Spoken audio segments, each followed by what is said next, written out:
Olá, pessoal. Nas últimas aulas, a gente trabalhou bastante aí com a questão das redes sociais, né? Principalmente, assim, formas, tipo, diferentes de modelar essas questões sociais, psicológicas também, usando grafos, tá?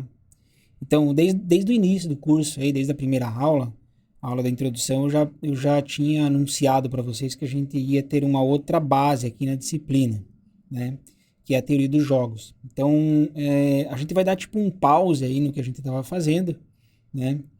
É, olhando com calma as redes sociais, tal, a gente vai dar um pause nisso daí e vai ter que abrir um parênteses, digamos assim, aqui na disciplina, que é para começar a estudar a teoria dos jogos, né? E assim, diferente da teoria dos grafos, em que a gente pode ir apresentando os conceitos os conceitos de grafos enquanto vai assim ao mesmo tempo estudando, né, as redes sociais e econômicas. Na teoria dos grafos não, a gente vai ter que dar uma, vamos dizer assim, um stop mesmo na disciplina ali, prestar atenção, a gente vai fazer algumas aulas de teoria dos jogos, tá? Para depois a gente conseguir voltar para o que a gente estava estudando, tá? Então eu vou pedir um pouco de paciência aí durante essas aulas. Na verdade é assim, paciência em questão das redes sociais, mas assim, é um tema super interessante, então assim, se você está interessado em aprender mesmo assim, você vai acabar gostando de ver essas aulas aqui, mesmo que fuja um pouquinho do tema no início, né? Tá? É, então, assim, esse assunto de teoria dos jogos, ele, ele surgiu lá em 1928, se eu não me engano, com os estudos do John von Neumann, tá? Então, ele publicou um artigo lá. John von Neumann, ele é o cara que trabalhava em tudo que é frente, assim, né? Trabalha com física, matemática, computação, né? O pessoal da computação conhece o von Neumann pela tal da arquitetura de von Neumann, né? E ele foi o cara que fundou aí a teoria dos jogos, né? É, ele fez um artigo lá, ficou bastante influente esse artigo, depois ele pegou lá um amigo dele lá do Instituto de Estudos Avançados, lá onde eles trabalhavam, lá em Princeton, e que é um tal de Oscar Morgenstern, alguma coisa assim, eu não lembro direito o nome dele. E daí eles escreveram, depois lá de 1928, eles levaram lá mais uns 15 anos, escreveram um livro e foi assim, vamos dizer, todo mundo considera que começou ali o estudo de teoria dos jogos, tá? O livro, se não me engano, é de 1944, 45, tá? Mas enfim, é um negócio muito legal aí. Dificilmente o pessoal vê é, esse assunto se não for na área de economia, tá? Mas, claro, tem até a ver com a nossa disciplina aqui, justamente pela área das redes econômicas, tá? Então, assim, sem enrolar demais, vamos começar, tá? Então, isso daqui eu acabei já falando, né? Nesse curso a gente quer olhar as redes a partir de duas perspectivas, né? Primeiro, a estrutura subjacente de links de conexão, tá? Isso daqui tem a ver com grafos, né? Tá? A estrutura dos links, né? Grafos. Tá? E a segunda coisa aqui, né? O comportamento dos indivíduos que habitam o sistema, tá? O resultado para um indivíduo depende do comportamento combinado dos outros, certo? E é essa daqui que vai ser a parte de teoria dos jogos, né? Então, a questão um, estrutura de rede, foi abordada nas últimas aulas, usando exclusivamente teoria dos grafos. Agora a gente vai estudar as conexões a nível de comportamento dos usuários, tá? E aí, nesse caso, usar a teoria dos jogos é o ideal, tá? Então, assim, a gente já vai começar com um exemplo aqui, tá? Porque o que é um jogo, né? Eu lembro que teve uma vez que alguém falou assim, pô, você tá desmotivado aí no curso de computação, só gosta de jogar lá, joguinho lá do PlayStation. Pô, por que você não vai lá falar com o André, que entende teoria dos jogos? Não tem nada a ver jogo de videogame com esse jogo aqui, tá? Nada a ver uma coisa com a outra. Quer dizer, pode até ter a ver, se você forçar a barra, mas não tem nada a ver, né? Tá? Então, assim, eu vou dar um exemplo para vocês agora do que é um jogo, tá? Depois a gente vai se preocupar ali com as definições, né, e a formalização das coisas, tá? Então, assim, Esse jogo aqui eu chamei de exame ou apresentação, tá?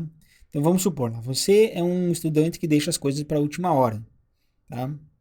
Acontece muito com a gente, né? Deixar as coisas para a última hora. No dia seguinte, você tem um exame e uma apresentação para fazer.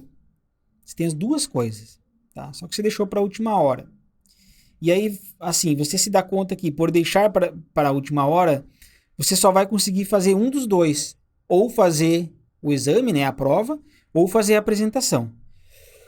Então você precisa escolher entre fazer o exame ou fazer a apresentação, tá? Se você estudar para o exame, você está prevendo lá que a tua nota vai ser 92, tá? Claro que, como é que você vai prever que a nota vai ser 92, né? Depois a gente comenta essas coisas aí, tá? Mas vamos supor que a gente consiga fazer essa previsão, né? Então, se eu estudar para a prova, vai ser 92. Se eu não estudar, só o conhecimento de eu ver as aulas lá, eu vou conseguir tirar 80, tá? Agora, a apresentação, ela tem que ser preparada em conjunto com um parceiro, tá? Apresentação em dupla. E esse teu parceiro, não é à toa que ele é teu amigo, né? Porque vocês fazem exatamente a mesma coisa, vocês deixam as coisas para a última hora, tá? Ele está na mesma situação que você. Então, para a apresentação é assim, ó. Se você e seu parceiro se preparam, você obterá 100 na apresentação, tá? Se apenas um de vocês se prepara para a apresentação, né? Na verdade, se você se prepara para a apresentação, você obterá 92. Na verdade, se um só se prepara, os dois vão ter 92 lá na nota, né? E se nenhum se preparar para a apresentação, a nota vai ser 84, tá? E aí, assim, também botar mais uma situação assim meio hipotética aqui, assim, né? Talvez não seja muito real, mas vamos supor que você não consegue lá contactar o teu parceiro lá de apresentação. Você não consegue entrar em contato com ele, então você não sabe o que ele vai escolher. Você não sabe se ele vai estudar para a prova ou se ele vai estudar para a apresentação, tá? Então as notas são simétricas para o seu parceiro de apresentação, né? Simétrica quer dizer assim, acontece a mesma coisa que acontece para você, acontece para ele também. Só que na questão da apresentação vocês têm que meio que depende do que vocês combinarem. Na verdade vocês não vão poder combinar porque vocês não têm como se conversar, tá? Então, olha só,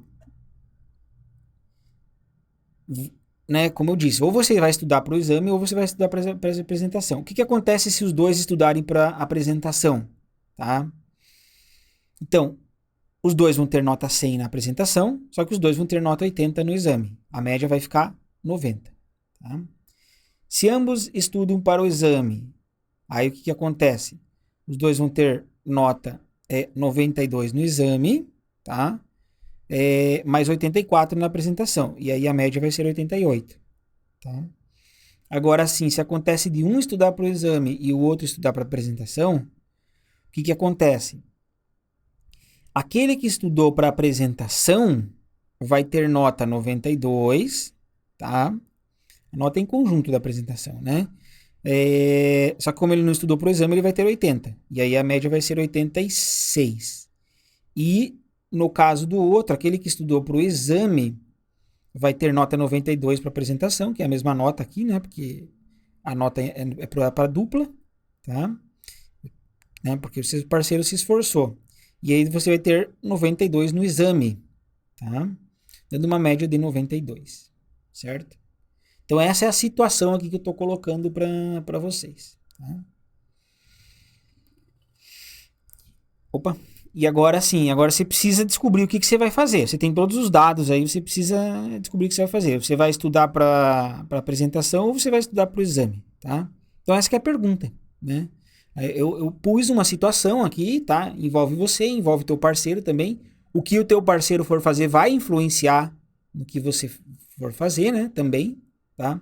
Então não basta você prestar atenção só nas tuas ações, mas também você tem que entender o que o parceiro vai fazer lá, tá? E aí a gente costuma usar uma matrizinha. Nesse caso, que é bem simples, né? A gente consegue, na teoria dos jogos, então assim, na teoria dos jogos, quando você tem essa situação simplesinha assim, a gente costuma usar essas matrizes aqui. A gente chama de matriz de payoff, tá?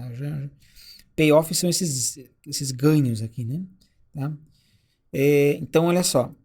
Aqui, como é que a gente lê como é que a gente interpreta essa matriz? Aqui tem, nessa parte aqui tem você, né? E aqui tem o seu parceiro. E aqui tem tuas estratégias, né? Então, estratégia de estudar para apresentação ou estratégia de estudar para o exame. Aqui também, apresentação e exame, tá? E aqui daí tem dois números, tá? Tem dois números. Então, o primeiro número diz respeito a você, tá? Sempre assim, é um padrão, né? E o segundo número sempre diz respeito ao seu parceiro, tá? Então por que isso daqui resume a situação toda? Porque olha só, se você, por exemplo, resolveu estudar para o exame e o teu parceiro resolveu estudar para a apresentação, você vai ficar com média 92, tá? E o teu parceiro vai ficar com média 86, né? Que é exatamente o que eu tinha colocado ali no slide anterior, né? Olha aqui, ó. Se você estuda pro exame, né? Você vai ter nota 92 na apresentação, tá? Deixa eu ver aqui. Só que daí o que estudou para apresentação vai ter média 86, tá bom? Então tá ali, né? Então, essa matrizinha aí, ela resume toda a história, né? Então, você tem uma história, né? Pode falar a historinha do exame, da apresentação, não sei o que, mas no final você resume tudo nessa matriz aí, tá?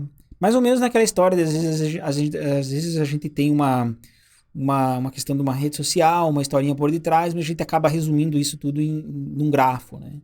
Tá?